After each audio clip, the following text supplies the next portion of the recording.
Dear students, ഏറ്റവും important ആയിട്ടുള്ള topic ആയിരുന്നു representation of integers. Sign and magnitude, ones complement, twos complement. എല്ലാവർക്കും അറിയാം. ഒരു എക്സാമ്പിൾ ചെയ്ത് നോക്കാം. എടാ 38, ഈ 38ൻ്റെ ബൈനറി കണ്ടുപിടിക്കാനുള്ള ഷോർട്ട് കട്ട് അറിയാം, 1248. അത് നിങ്ങൾക്ക് അറിയാമെന്ന് ഞാൻ വിചാരിക്കുകയാണ്. സൈൻ ആൻഡ് മാഗ്നിറ്റ്യൂഡിൽ പോസിറ്റീവ് നമ്പർ വന്നാൽ സൈൻ ബിറ്റ് 0 ആണ്, സൈൻ നെഗറ്റീവ് ആണെങ്കിൽ സൈൻ ബിറ്റ് 1 ആണ്. അപ്പോൾ പോസിറ്റീവ് നമ്പർ വന്നാൽ അത് അതേപോലെ ഇതാണ് സൈൻ ബിറ്റ്. അതല്ല നെഗറ്റീവ് 38 ആണെങ്കിൽ എന്താ ചെയ്യേണ്ടത്? ആദ്യത്തെ ബിറ്റ് 1 ആവും, വേറെ ഒന്നും ചെയ്യേണ്ട.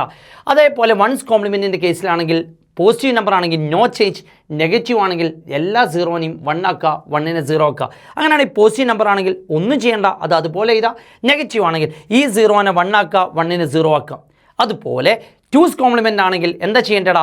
വൺസ് കോംപ്ലിമെൻറ്റിനോട് കൂടെ 1 കൂട്ടുക.